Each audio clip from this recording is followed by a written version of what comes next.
42살의 가을은 유독 건조했다. 10년 넘게 이어온 결혼 생활도 그 날씨를 닮아 있었다. 30 중반에 뒤늦게 얻은 아이가 초등학교에 입학하면서 아내 지수는 전형적인 강남 엄마의 궤도에 진입했다. 아침마다 아이를 셔틀버스에 태워보내고 브런치 모임과 필라테스, 그리고 백화점 문화센터를 오가는 그녀의 일상은 매끄러운 대리석 바닥처럼 정갈해 보였다. 나 역시 대기업 팀장으로 승진하며 남들이 말하는 안정적인 중산층의 표본이 되었다. 우리는 서로의 영역을 존중했고 싸울 일조차 희미해질 만큼 익숙해졌다. 하지만 그 익숙함은 때로 위험한 방심을 불러온다. 그날은 유독 야근이 잦았던 프로젝트가 끝난 금요일이었다. 평소보다 일찍 귀가한 집 안에는 은은한 디퓨저 향기와 함께 정막이 감돌고 있었다. 욕실 안에서 들려오는 규칙적인 물소리만이 이 집의 생존 신고처럼 느껴졌다. 나는 거실 소파에 몸을 깊숙이 묻은 채 아내가 나오기를 기다렸다. 욕실 문이 열리고 뿌연 수증기가 거실로 배어 나왔다. 샤워 가운을 걸치지 않은 채 아내는 커다란 수건으로 젖은 머리를 감싸며 나왔다. 화장기 없는 그녀의 얼굴은 40이라는 나이가 무색할 만큼 맑았지만 어딘지 모르게 예민한 기운이 감돌았다. 일찍 왔네? 말도 없이. 아내는 나를 보고 살짝 놀란 듯 어깨를 움츠렸다. 그리고 로션을 바르기 위해 화장대 앞으로 걸어가 등을 돌린 순간 내 시선은 그녀의 하얀 살결 위로 멈춰섰다. 아내의 왼쪽 날개뼈 아래, 그러니까 인간의 송구조상 스스로는 절대 닿을 수 없는 사각지대에 세 줄기 선명한 붉은 선이 그어져 있었다. 손톱 끝이 살점을 파고들며 남긴 전형적인 마찰의 흔적이었다. 그것은 이제 막 부어오르기 시작한 듯 선명한 선홍빛을 띠고 있었다. 등에. 그게 뭐야? 내 목소리는 스스로가 느끼기에도 낯설 만큼 가라앉아 있었다. 아내는 멈칫하며 거울을 통해 나를 보았다. 그녀의 눈동자가 아주 짧은 찰나 길을 잃은 아이처럼 흔들렸다. 뭐가? 이거? 그녀는 손을 뒤로 뻗어 대충 그 근처를 더듬었다. 하지만 그녀의 손가락은 상처에 닿지 못한 채 허공을 맴돌았다. 요즘 날이 건조해서 그런가 봐. 자꾸 가려워서 아까 낮에 효자손으로 좀 긁었더니 상처가 났나 보네. 당신도 알잖아, 나 피부 예민한 거. 아내는 아무렇지도 않게 대답하며 서둘러 잠옷을 걸쳐 입었다. 하지만 내 머릿속엔 의문의 잔상이 지워지지 않았다. 효자손의 끝은 둥글고 뭉툭하다. 저렇게 날카롭고 간격이 좁은 세 줄의 상흔을 남길 순 없다. 그것은 명백히 누군가의 손가락이 강한 압력을 동반한 채 긁고 지나간 자국이었다. 그날 이후 내 눈엔 보이지 않던 것들이 보이기 시작했다. 40대 전업주부의 일상은 평온해 보였으나 그 수면 아래에는 거대한 소용돌이가 치고 있었다. 지수의 옷차림이 미묘하게 변했다. 무채색의 단정한 원피스 대신 몸의 선이 드러나는 실크 소재나 과감하게 등이 파인 블라우스가 옷장에 늘어났다. 향수 역시 예전의 은은한 비누 향이 아닌 관능적이고 무거운 머스크 향으로 바뀌어 있었다. 결정적인 것은 그녀의 스마트폰이었다. 언제나 거실 테이블 위에 뒤집어 놓지 않고 두던 그녀가 이제는 화장실에 갈 때조차 휴대폰을 손에서 놓지 않았다. 나는 아내를 믿고 싶었다. 우리가 함께 보낸 12년의 세월이 고작 손톱 자국 세 줄에 무너질 만큼 가볍지 않다고 스스로를 다독였다. 하지만 의심은 이성보다 빨랐다. 밤늦게 걸려온 전화를 받고 베란다로 나가는 그녀의 뒷모습을 보며 나는 결국 금기된 영역에 발을 들이기로 결심했다. 서초동의 한 오피스텔 건물 7층. 간판도 없는 민간 조사 기업의 문을 두드렸다. 상담실에서 만난 남자는 무미건조한 눈빛으로 내 이야기를 들었다. 40대 전업주부라. 가장 전형적이면서도 가장 은밀한 케이스죠. 남편분들이 설마 하다가 증거 보고 쓰러지시는 경우가 많습니다. 그는 내 앞에 계약서를 밀어 넣었다. 아내의 차량 번호, 자주 가는 장소, 최근의 일과를 적어 내려가는 내 손끝이 미세하게 떨렸다. 나는 차마 입 밖으로 내지 못한 말을 삼켰다. 제발 내 의심이 틀렸다고 말해달라는 그 비겁한 기대를. 호텔을 주로 이용할 겁니다. 펜션이나 교회는 소문날까봐 오히려 조심하거든요. 평일 낮 시간대 강남이나 한남동 일대의 멤버십 호텔들. 그게 그들만의 공식 같은 거죠. 탐정의 말은 비수처럼 꽂혔다.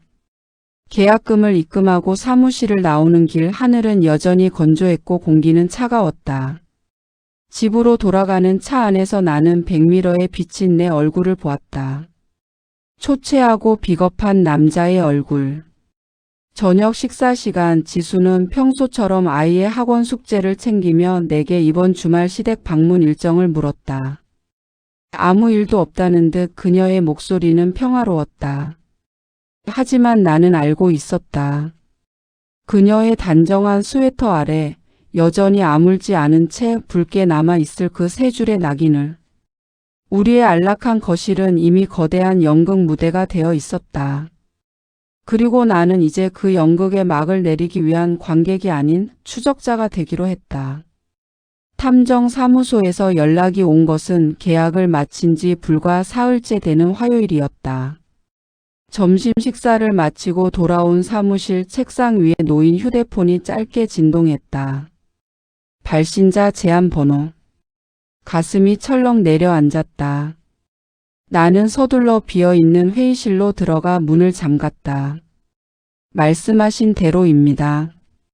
지금 강남 테헤란로의 H호텔입니다. 10분 전 지하 주차장을 통해 들어갔고 18층 스위트룸으로 향했습니다.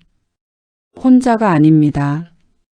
탐정의 목소리는 기계처럼 차분했다. 오히려 내 호흡이 거칠어졌다.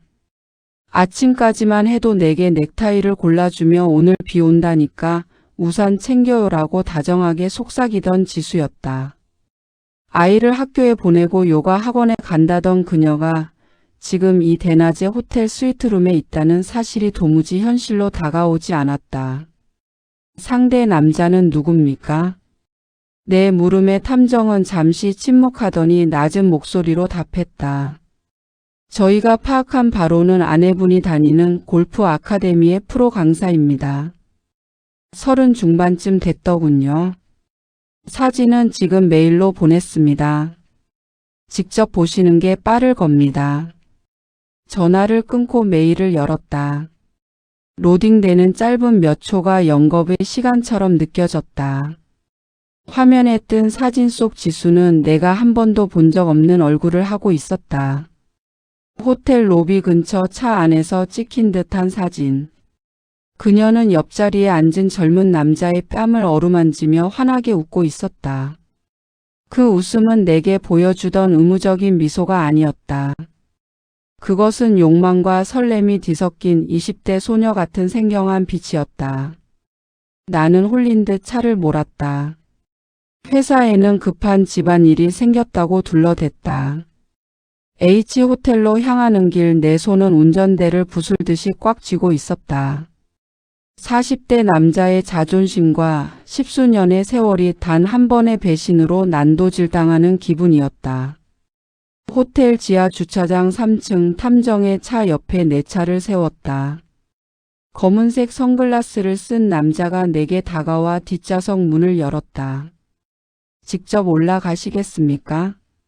아니면 저희가 최종적으로 나오는 장면까지 촬영할까요? 지금 올라가겠습니다. 몇 호라고 했죠? 1804호입니다. 하지만 조심하십시오. 현장에서 마주치는 건 생각보다 감당하기 힘든 일이 될 겁니다. 탐정의 만류에도 불구하고 나는 엘리베이터에 올랐다. 18층 버튼을 누르는 손가락이 가늘게 떨렸다. 거울에 비친 내 얼굴은 며칠 사이에 10년은 늙어 보였다. 아니겠지, 뭔가 오해가 있겠지라고 되뇌던 마지막 희망의 끈이 뚝뚝 끊어져 나갔다. 복도는 고요했다. 발소리를 죽여주는 두꺼운 카펫이 오늘따라 원망스러웠다. 1804호 앞에 섰을 때 내 안의 모든 감각이 곤두섰다. 문 너머로 희미한 웃음소리가 들려왔다. 지수의 목소리였다.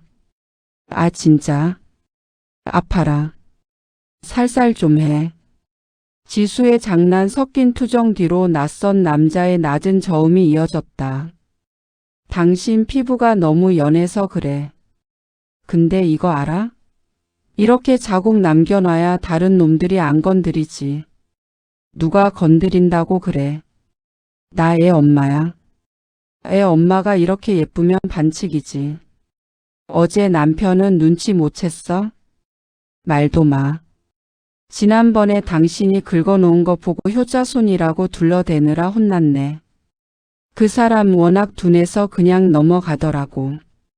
남자의 낄낄거리는 웃음소리와 함께 무언가 침대 위로 쓰러지는 듯한 둔탁한 소리가 들렸다.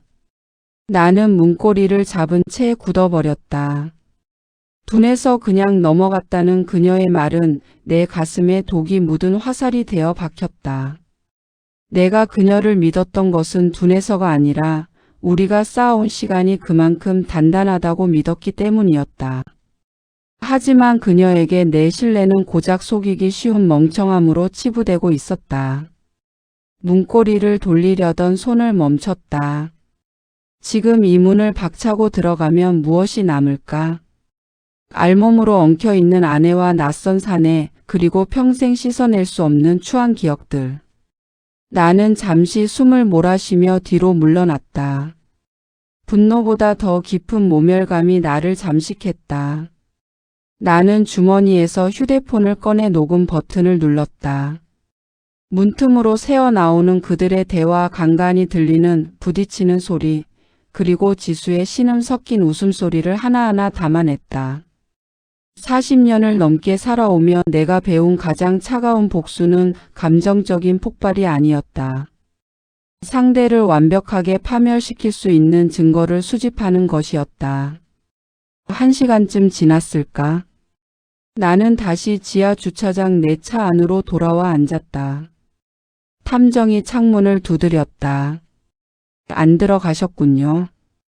잘 생각하셨습니다.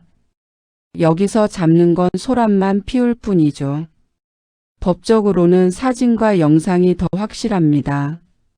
저들이 나올 때까지 기다리죠. 얼굴이 확실하게 나오도록 찍어주세요.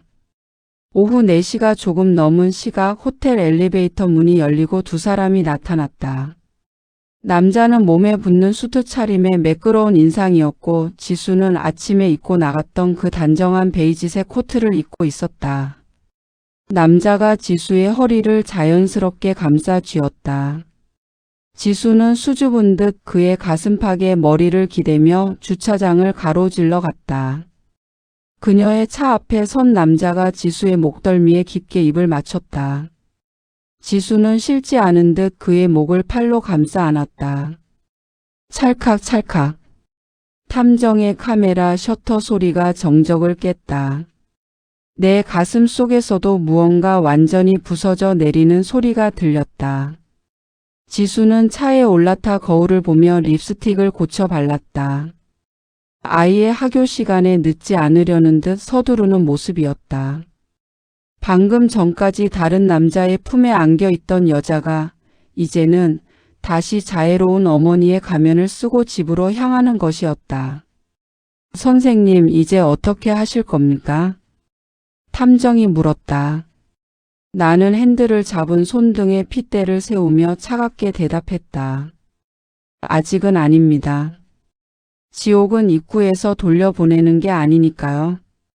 가장 깊숙한 곳까지 들어갔을 때 그때 등을 떠밀어 줘야죠. 나는 지수의 차가 주차장을 빠져나가는 것을 지켜보았다. 그녀는 익숙한 솜씨로 깜빡이를 켜고 도로 위로 합류했다. 나 역시 그녀의 뒤를 밟지 않고 반대 방향으로 차를 돌렸다. 오늘 본 것은 단순한 외도가 아니었다. 내가 사랑했던 여자가 죽고 그 껍데기를 쓴 낯선 괴물이 내 집안에 살고 있다는 공포였다. 40대의 사랑은 20대의 그것처럼 뜨겁지 않을지는 몰라도 그 뿌리는 훨씬 깊어야 했다. 하지만 지수는 그 뿌리 자체를 썩게 만들었다. 집으로 돌아가는 길 마트 앞을 지나는데 지수에게서 문자가 왔다. 여보, 오늘 오는 길에 우유 좀 사다 줄 수 있어? 우리 아들 간식 챙겨줘야 하는데 깜빡했네. 조심히 와요. 하트 이모티콘이 붙은 메시지. 나는 차를 갓길에 세우고 헛구역질을 했다. 그녀의 다정함이 오물처럼 느껴졌다. 나는 답장을 보내지 않은 채 휴대폰을 가방 깊숙이 집어넣었다. 이제 연극은 끝났다. 아니, 이제부터가 진짜 내가 연출하는 무대의 시작이었다. 지수가 호텔 방에서 남긴 그 손톱 자국이 결국 그녀 자신의 목을 재는 밧줄이 되게 할 것이다. 나는 거울 속에 나를 향해 낮게 읊조렸다. 기대해, 지수야. 당신이 만든 그 상처가 얼마나 깊게 파고들지. 어느덧 도시에는 탐정이 예고했던 대로 무겁고 축축한 비가 내리기 시작했다. 호텔 스위트룸의 신기루는 사라지고 이제 시린 진실의 계절이 눈앞에 있었다. 비가 그친 뒤에 하늘은 지독하리만큼 푸르렀다. 장인의 칠순 잔치가 열리는 호텔 연회장은 아침부터 축하 화환과 손님들로 북적였다. 지수는 며칠 전 호텔에서의 일은 꿈에도 모르는 듯 단아한 감색 한복을 차려입고 손님들을 맞이했다. 그녀의 미소는 우아했고 양가 친척들 사이에서 현모양처라는 찬사는 당연한 배경음악처럼 깔렸다. 나는 정장 주머니 속에 든 USB의 딱딱한 감촉을 손끝으로 느꼈다. 그 안에는 지수의 낯뜨거운 대화, 호텔 복도를 걷던 뒷모습, 그리고 주차장에서 그 젊은 놈과 뒤엉켜 있던 모든 순간이 고해상도 영상으로 저장되어 있었다. 가슴 속에서 뜨거운 불덩이가 치밀어 올랐지만 나는 포커페이스를 유지하며 장인의 손을 잡았다. 장인 어른, 칠순 진심으로 축하드립니다. 건강하셔야 합니다. 김서방. 자네 덕분에 이런 좋은 곳에서 잔치를 다 하고 고맙네. 우리 지수가 자네 같은 사람 만난 건 평생 복이야. 장인의 주름진 손이 내 어깨를 다독였다. 지수가 옆에서 내 팔짱을 끼며 고소한 향기를 풍겼다. 아빠도 참 당신이 고생 많았지. 요즘 회사 일도 바쁜데 이런 것까지 다 신경 써주고. 고마워, 여보. 지수가 내 귓가에 대고 다정하게 속삭였다. 그 목소리가 귓등을 타고 흐를 때마다 소름이 돋았다. 며칠 전 호텔 방에서 남편은 둔해서 모른다며 낄낄거리던 그 목소리와 동일 인물이라는 게 믿기지 않았다. 나는 그녀의 허리를 감싸 안으며 평소보다 더 부드럽게 대답했다. 아니야. 당연히 해야 할 일인데. 오늘 같은 날 내가 특별한 선물도 하나 준비했어. 선물? 아까 드린 안마의자 말고 또 있어?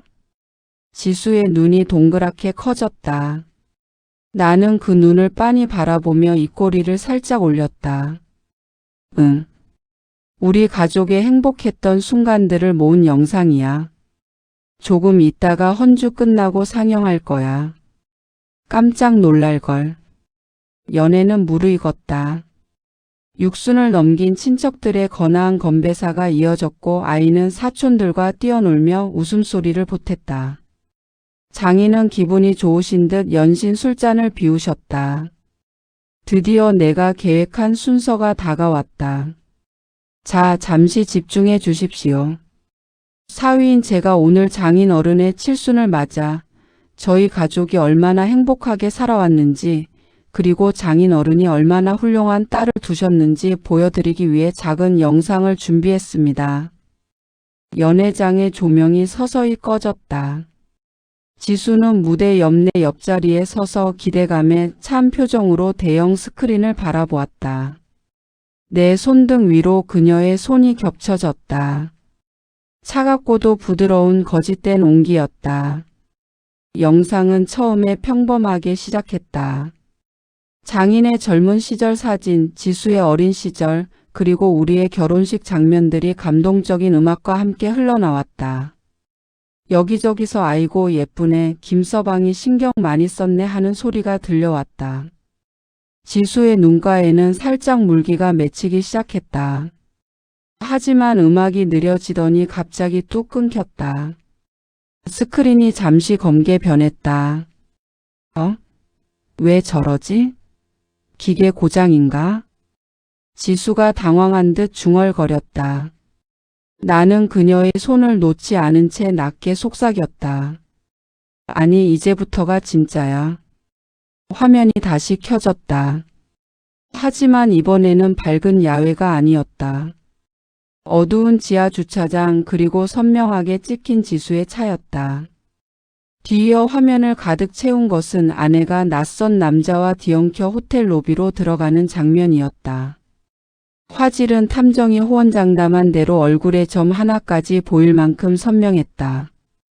연회장은 순식간에 찬물을 끼얹은 듯 정적이 흘렀다. 이게 뭐야? 장인의 떨리는 목소리가 정적을 깼다. 지수는 화면을 보는 순간 돌처럼 굳어버렸다. 그녀의 얼굴이 순식간에 창백해지다 못해 푸르스름하게 질려갔다. 화면 속에서 지수는 남자의 목을 끌어안고 입을 맞췄다. 그리고 이어지는 음성 파일. 호텔방 안에서 녹음된 그들의 대화가 스피커를 통해 연회장 구석구석으로 울려 퍼졌다. 어제 남편은 눈치 못 챘어? 말도 마. 지난번에 당신이 긁어놓은 거 보고 효자손이라고 둘러대느라 혼났네. 그 사람 워낙 둔해서 그냥 넘어가더라고. 지수의 목소리가 생생하게 들리자 장모님은 짧은 비명을 지르며 입을 막았다. 지수의 손이 내 팔을 잡으려 했으나 나는 차갑게 그 손을 쳐냈다. 여보, 이건 그러니까 이게 어떻게 된 거냐면. 지수의 입술이 파들파들 떨렸다. 그녀는 주변의 시선 경멸과 충격에 휩싸인 친척들의 눈동자를 견디지 못하고 주저앉았다. 나는 마이크를 다시 잡았다. 장인어른 죄송합니다. 칠순 잔치에 이런 선물을 드려서. 하지만 장인어른의 딸이 밖에서 어떤 효자손을 쓰고 다니는지 저 혼자만 알기엔 너무 억울해서요. 김서방, 일단 이거 끄게. 어서. 장인이 분노와 수치심에 얼굴을 붉히며 소리쳤다. 하지만 영상은 멈추지 않았다. 마지막 장면은 호텔 복도에서 지수가 뒤돌아보며 생긋 웃는 클로즈업 샷이었다. 그 환한 미소가 현재의 처참한 상황과 대비되어 기괴하기까지 했다. 당신, 어떻게 나한테 이럴 수가 있어? 사람들 다 보는 앞에서 꼭 이래야 했어? 지수가 바닥에 주저앉은 채 눈물을 흘리며 나를 원망스럽게 쳐다봤다. 나는 그녀에게 다가가 허리를 숙여 눈을 맞췄다. 그리고 오직 그녀만 들을 수 있는 크기로 차갑게 속삭였다. 사람들 보는 앞에서 남 부끄러운 짓을 한 건 당신이야. 당신이 내 등에 칼을 꽂을 때 그 아픔은 생각 안 해봤어? 그 손톱 자국. 아직 내 가슴에 선명하게 남아있거든. 나는 주머니에서 준비해온 이혼 서류를 꺼내 그녀의 앞에 던졌다. 하얀 종이가 지수의 한복 치맛자락 위로 떨어졌다. 내일부터 변호사 통해서 연락해. 아이는 내가 데려간다. 당신 같은 여자한테 내 아들 못 맡겨. 나는 뒤도 돌아보지 않고 연회장을 빠져나왔다. 등 뒤에서 장모님의 통곡 소리와 장인의 고함, 그리고 지수가 내 이름을 울먹이며 부르는 소리가 들려왔다. 하지만 그 어떤 소리도 나를 멈추게 할 수 없었다. 로비를 지나 밖으로 나오니 차가운 바람이 폐부 깊숙이 박혔다. 억눌려 있던 무언가가 한꺼번에 쏟아져 나오는 기분이었다. 통쾌함일까 아니면 허무함일까? 40대 중반 내가 읽고 온 가정이 무너진 잔해 위에서 나는 담배 한 대를 입에 물었다. 연회장 안의 화려한 조명은 꺼졌고 이제 남은 것은 길고 긴 법적 공방과 홀로 서야 할 고독한 시간뿐이었다. 하지만 최소한 더 이상 효자손 따위의 거짓말에 속아 넘어가는 멍청한 남편으로 살지는 않아도 되었다. 나는 차에 올라타 시동을 걸었다. 미련 없이 호텔을 떠나는 내 차 유리창 위로 다시 가느다란 빗줄기가 맺히기 시작했다. 칠순 잔치라는 화려한 무대 위에서 터트린 폭죽은 아름다운 불꽃이 아니라 시커먼 재가 되어 모두의 머리 위로 쏟아졌다. 그날 이후 지수와 나 사이의 연결고리는 오직 법정에서 오가는 서명과 변호사의 딱딱한 목소리뿐이었다. 12년의 세월을 정리하는 데 필요한 서류는 생각보다 얇았고 그 서류 속에 적힌 우리들의 밑바닥은 생각보다 추했다. 지수는 처음엔 용서를 빌었다.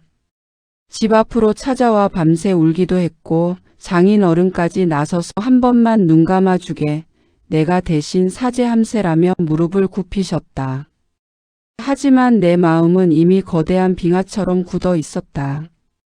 호텔 방에서 들었던 그녀의 웃음소리가 이명처럼 귓가를 맴돌 때마다 동정심은 차가운 증오로 변했다. 결국 지수의 태도도 바뀌었다. 바닥을 보인 인간은 생존을 위해 발톱을 드러내기 마련이다. 그녀는 위자료를 줄이기 위해 그리고 아이의 양육권을 뺏기지 않기 위해 내가 일에만 몰두하느라 가정을 방치했다는 논리를 펼치기 시작했다. 여보 아니 김상훈 씨. 당신이 나한테 이럴 자격이 있다고 생각해? 당신 일주일에 며칠이나 집에 있었어? 나 혼자 독박 육아하며 외로워할 때 당신은 술 마시고 접대하느라 바빴잖아. 법원 조정실 복도에서 마주친 지수의 눈빛은 이제 도끼로 가득 차 있었다. 불과 한 달 전 내 넥타이를 메어주던 그 여자가 맞나 싶을 정도로 낯설었다. 그래서 그 외로움을 달래려고 골프 강사놈 손톱에 등을 내준 거야. 내 일은 우리 가족 먹여 살리려고 한 거였어. 당신이 백화점 가고 브런치 먹을 때 나는 상사 비위 맞추며 버텼다고. 내 말에 지수는 비웃음을 흘렸다. 먹여 살려주면 다야. 나도 여자야. 사랑받고 싶고 누군가 나를 갈구하는 걸 느끼고 싶었다고. 그 사람은 당신이 한 번도 해주지 않았던 말들을 매일 해줬어. 내가 얼마나 아름다운지 얼마나 섹시한지. 그만해. 추하니까 그만하라고. 나는 차갑게 말을 잘랐다. 그녀가 말하는 사랑은 고작 땀 냄새 나는 호텔 방의 일탈이었을 뿐이다. 나는 가방에서 서류 뭉치를 꺼내 그녀의 눈앞에 흔들었다. 이미 당신 부정행위에 대한 증거는 차고 넘쳐. 탐정이 찍은 영상, 내가 녹음한 파일, 그리고 그놈이랑 주고받은 카카오톡 백업본까지. 양육권? 꿈도 꾸지 마. 유책 배우자한테 우리 아들 절대 못 보내. 지수의 얼굴이 순식간에 일그러졌다. 그녀는 마지막 카드를 꺼내듯 소리쳤다. 민준이가 알면 어떨 것 같아? 아빠가 엄마를 이렇게 잔인하게 무너뜨렸다는 걸 알면 당신을 평생 용서 안 할 거야. 아니, 민준이는 진실을 알아야 해. 엄마가 왜 갑자기 집을 나갔는지, 왜 우리 가족이 깨졌는지. 내가 숨겨준다고 당신의 죄가 없어지는 건 아니니까. 나는 그녀를 지나쳐 복도 끝으로 걸어갔다. 뒤에서 지수가 바닥에 주저앉아 통곡하는 소리가 들렸지만 나는 단 한 번도 뒤를 돌아보지 않았다. 40대의 남자가 배운 가장 잔인한 교훈은 가망 없는 관계에 미련을 두는 것만큼 어리석은 짓은 없다는 사실이었다. 소송은 반년을 끌었다. 예상대로 지수의 불륜 상대였던 골프 강사는 소송이 시작되자마자 그녀를 차단하고 잠적했다. 지수는 사랑이라고 믿었던 그 관계가 얼마나 가벼운 유의였는지 뼈저리게 깨달았을 것이다. 그녀는 결국 위자료와 재산 분할에서 상당한 손해를 보았고 양육권 역시 내게 넘어왔다. 모든 것이 끝난 토요일 오후 나는 민준이와 함께 짐을 쌌다. 지수의 흔적이 남은 커다란 아파트를 팔고 학교 근처의 작은 아파트로 이사하기로 했다. 거실 한 구석에 놓인 효자손을 발견했을 때 나는 잠시 멈춰섰다. 아내가 거짓말의 도구로 삼았던 그 물건. 나는 그것을 쓰레기 봉투 깊숙이 밀어 넣었다. 아빠, 엄마는 이제 진짜 안 오는 거야? 9살 아들이 커다란 눈망울로 나를 올려다봤다. 나는 아들의 어깨를 감싸 안으며 무릎을 낮춰 눈을 맞췄다. 응, 민준아. 엄마랑 아빠는 이제 각자의 길을 가기로 했어. 하지만 아빠는 항상 여기 있을 거야. 절대 너를 혼자 두지 않아. 아이의 눈에 눈물이 고였지만 녀석은 고개를 끄덕였다. 아이도 어렴풋이 알고 있었을 것이다. 집안을 감돌던 냉기와 엄마의 잦은 외출 그리고 아빠의 굳은 표정을. 이사 가는 날 텅 빈 거실에 서서 마지막으로 집 안을 둘러보았다. 12년 전 설레는 마음으로 꾸몄던 신혼집의 기억이 주마등처럼 스쳐 지나갔다. 벽지에 남은 아이의 낙서 가구 모서리에 붙은 보호패드. 그 모든 것들이 한때는 행복이었음을 부정할 수는 없었다. 하지만 그 행복은 이미 지수의 배신이라는 파도에 휩쓸려 나간 지 오래였다. 새로운 집에서의 삶은 생각보다 담백했다. 아침마다 아이의 아침을 챙기고 서툰 솜씨로 빨래를 돌리고 퇴근 후 아이와 마주 앉아 숙제를 봐주는 일상. 가끔 술잔을 기울이며 창밖을 볼 때면 가슴 한구석이 서늘해지기도 했지만 예전처럼 의심과 분노로 밤을 지새우지는 않았다. 어느덧 1년이 흘렀다. 우연히 들은 소식에 의하면 지수는 친정 부모님과의 관계도 틀어져 원룸을 전전하며 파트타임 일을 하고 있다고 했다. 그녀가 자랑하던 우아함과 미모는 생활고와 수치심 속에 발해가고 있을 터였다. 하지만 이상하게도 통쾌함은 느껴지지 않았다. 그저 한 시절을 함께 보낸 동반자의 몰락에 대한 씁쓸함뿐이었다. 주말 오후 나는 민준이와 함께 공원으로 산책을 나갔다. 벤치에 앉아 뛰어노는 아이를 바라보고 있는데 문득 내 손등에 시선이 머물렀다. 결혼 반지가 빠진 자리에 남은 하얀 자국. 그 자국은 지수의 등에 남았던 손톱 자국처럼 서서히 흐릿해지고 있었다. 아빠, 저기 봐요, 무지개. 민준이가 가리킨 하늘엔 비온 뒤에 희미한 무지개가 걸려 있었다. 완벽하지는 않지만 다시 시작할 수 있다는 희망처럼 보였다. 나는 자리에서 일어나 아이에게 손을 내밀었다. 가자, 민준아. 맛있는 거 먹으러 가자. 내 손을 잡는 아이의 작은 손이 따뜻했다. 40대의 끝자락에서 나는 비로소 깨달았다. 인생은 배신당했다고 해서 끝나는 것이 아니라 그 배신의 상처를 딛고 어떻게 다시 걷느냐의 문제라는 것을. 나는 더 이상 뒤를 보지 않기로 했다. 내 등에 남 보이지 않는 상처들도 이제는 흉터가 되어 단단해졌으니까. 우리는 무지개를 향해 그리고 우리만의 새로운 계절을 향해 천천히 발걸음을 옮겼다. 지옥 같았던 연극은 끝났고 이제야 진짜 내 삶의 막이 오르고 있었다. 화려했던 칠순 잔치의 폭로 이후 2년이 흘렀다. 내 삶이 고요한 평온을 되찾아갈 때쯤 들려온 그들의 소식은 예상보다 훨씬 처참했다. 한때 사랑이라 속삭이며 남의 가정을 파탄냈던 두 사람의 결말은 로맨틱한 도피가 아니라 구질구질한 생존 투쟁이었다. 먼저 무너진 건 상간남 그 골프 강사 놈이었다.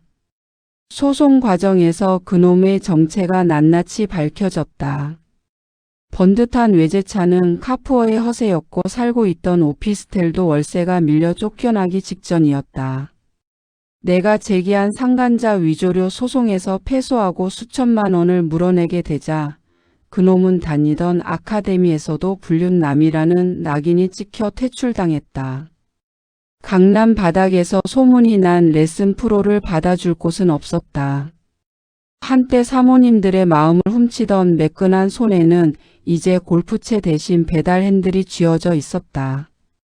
비가 오나 눈이 오나 오토바이에 몸을 싣고 한 건당 몇천 원의 목숨을 거는 처지로 전락한 것이다.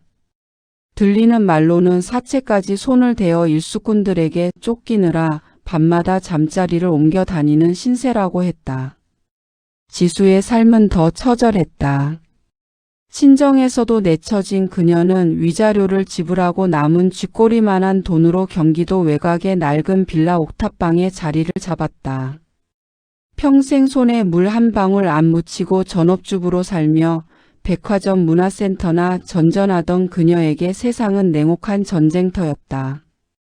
상훈 씨, 한 번만 민준이 보여주면 안 될까? 내가 잘못했어. 진짜 죽고 싶어. 술에 취해 가끔 걸려오는 그녀의 목소리는 예전의 우아함을 완전히 잃어 있었다. 식당 불판을 닫고 서빙을 하느라 마디가 굵어진 손, 거칠어진 피부 그리고 화장기 없는 초라한 얼굴.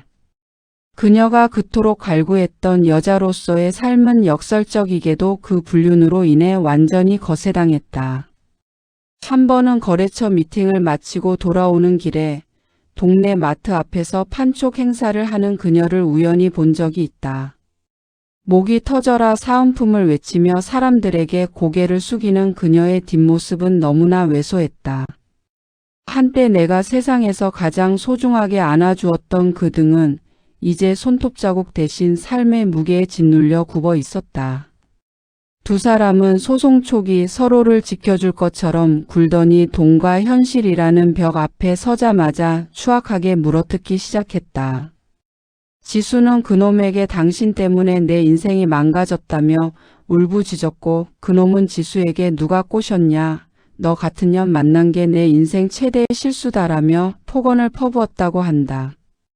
불륜이라는 모래 위에 세운 성은 파도가 치자마자 흔적도 없이 사라졌다. 그들이 탐닉했던 쾌락의 대가는 십수년의 비참한 노동으로도 갚지 못할 만큼 가혹했다. 지수는 이제 매일 밤 퉁퉁 부은 다리를 두드리며 자신이 발로 걷어찬 안락한 거실과 다정한 남편 그리고 아이의 웃음소리를 지옥 같은 그리움 속에서 반추하고 있을 것이다. 나는 그녀의 번호를 차단 목록에 추가했다. 동정조차 사치라는 생각이 들었기 때문이다. 아빠 뭐해? 빨리 와서 이것 좀 봐. 방 안에서 들려오는 민준이의 밝은 목소리에 나는 차가운 상념을 털어냈다. 누군가는 죄를 짓고 진흙탕을 구르지만 누군가는 그 잔해를 치우고 다시 꽃을 피운다. 나는 이제 두 번 다시 그들의 이름을 입에 올리지 않기로 했다. 그들의 고통은 그들이 선택한 결과일 뿐 이제 내 인생의 페이지에는 더 이상 그들을 위한 잉크는 남아있지 않았다. 이혼 소송이 마무리되고 사회적 매장을 당한 뒤에도 지수의 삶은 멈출 줄 모르는 폭주 기관차 같았다. 결핍은 또 다른 결핍을 낳았고 한 번 무너진 도덕의 두근 거대한 해일이 되어 그녀의 남은 영혼을 집어삼켰다. 그녀에게 밤은 더 이상 안식의 시간이 아니었다. 정적 속에 홀로 남겨질 때마다 밀려오는 자괴감과 외로움을 견디지 못한 그녀는 결국 자신을 가장 밑바닥까지 내던지는 방식을 택했다. 그녀는 매일 밤 SNS와 익명 채팅 앱을 배회했다. 프로필에는 얼굴을 교묘히 가린 채 몸의 선이 드러나는 자극적인 사진을 올렸다. 40대 전업주부라는 타이틀을 던져버린 그녀의 닉네임 옆에는 수십 명의 남자가 꼬였다. 그들은 지수에게 진심 어린 위로를 건네지 않았다. 그저 하룻밤 가볍게 즐기고 버릴 육체적 유의만을 갈구했을 뿐이다. 하지만 지수는 그들의 천박한 찬사조차 갈증을 채워줄 감로수처럼 받아들였다. 어디야? 지금 갈까? 휴대폰 화면에 뜬 낯선 남자의 메시지에 지수는 홀린 듯 화장을 고쳤다. 식당 주방 보조 일을 하며 번 푼돈은 화려한 속옷과 짧은 치마를 사는 데 들어갔다. 낮에는 기름 냄새와 고함 속에 몸을 굽혔지만 밤이 되면 그녀는 화려한 조명 아래 낯선 이들의 욕망을 채워주는 먹잇감이 되기를 자처했다. 어두운 골목 저렴한 모텔의 키키한 냄새 속에서 그녀는 이름도 모르는 남자들의 품을 전전했다.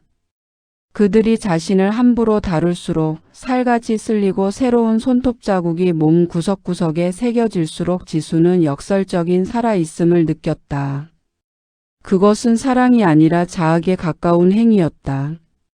남편에게 받았던 고결한 존중을 스스로 더럽힘으로써 자신이 저지른 죄의 무게를 잊으려 애쓰는 파괴적인 몸짓이었다. 아줌마 몸매는 아직 살아있네.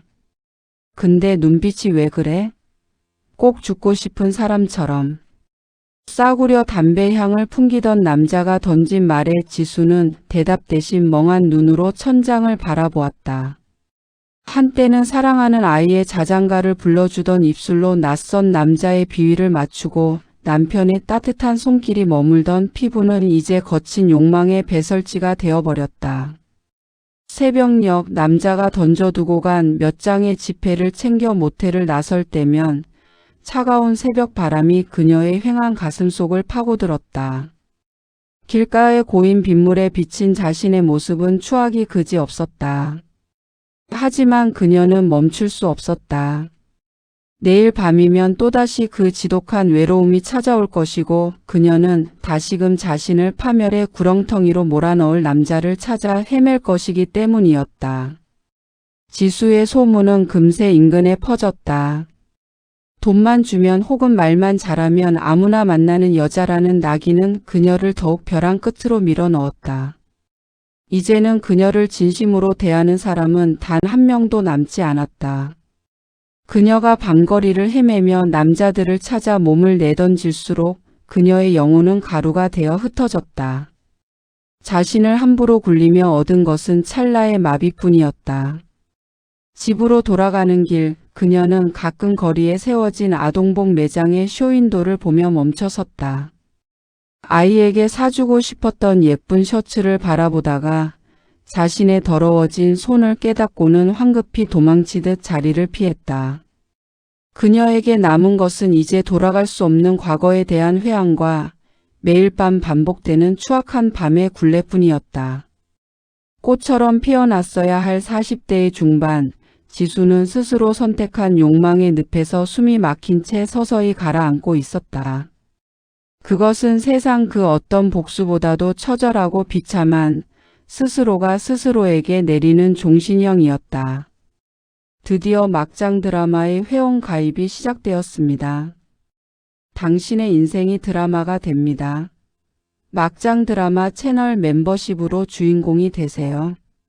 매일매일 남의 이야기만 보며 속으로 내 인생이 더 막장인데? 라고 외치고 계신가요? 현실보다 더 리얼하고 상상을 초월하는 사연들로 꽉 찬 막장 드라마 채널이 이제 당신의 이야기를 기다립니다. 구독 버튼만으로는 부족해요. 막장 드라마의 진정한 주인공이 될 수 있는 특별한 기회 멤버십 가입으로 잡으세요. 1단계 막장 2플러스로 특권을 누리세요. 월 1990원. 월 1990원 커피 한 잔 값으로 평범한 시청자에서 특별한 멤버가 됩니다. 회원 전용 영상 무제한 시청은 기본. 오직 회원만이 볼 수 있는 비밀 콘텐츠를 마음껏 누리세요. 게다가 댓글이나 실시간 채팅 시 당신의 닉네임 옆에 가입 기간에 따라 빛나는 특별한 회원 배지가 부여됩니다. 채널 커뮤니티에서 당신의 존재감을 확실하게 드러내고 특별 대우를 받아보세요. 2단계 막장 트리플 플러스로 당신의 사연에 생명을 불어넣으세요. 월 12,000원. 이것이 바로 막장 드라마 멤버십의 하이라이트이자 당신이 가입해야 할 가장 큰 이유입니다. 당신의 인생 막장 스토리가 드라마 대본으로 탄생합니다. 어디 가서도 말 못했던 가슴속에 묻어뒀던 그 기막힌 사연을 저희에게 보내주세요. 막장 드라마 제작진이 당신만의 사연을 바탕으로 한 단독 드라마 대본을 직접 작성하여 제공해 드립니다. 12,000원으로 당신의 억울함, 분노, 복잡한 감정을 고퀄리티 드라마 대본으로 승화시키세요. 이보다 더 통쾌한 해소와 대리 만족은 없습니다. 월 12,000원으로 평생 잊지 못할 당신만의 막장 드라마를 소유하고 일상의 스트레스를 폭발적으로 해소하세요. 지금 바로 아래 버튼을 눌러 당신의 레벨을 선택하고 막장 드라마 채널의 진짜 주인공이 되어 보세요. 지금 보시는 영상을 보실 수 있습니다.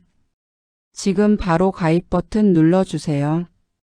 여러분의 가입은 저에게 큰 힘이 됩니다.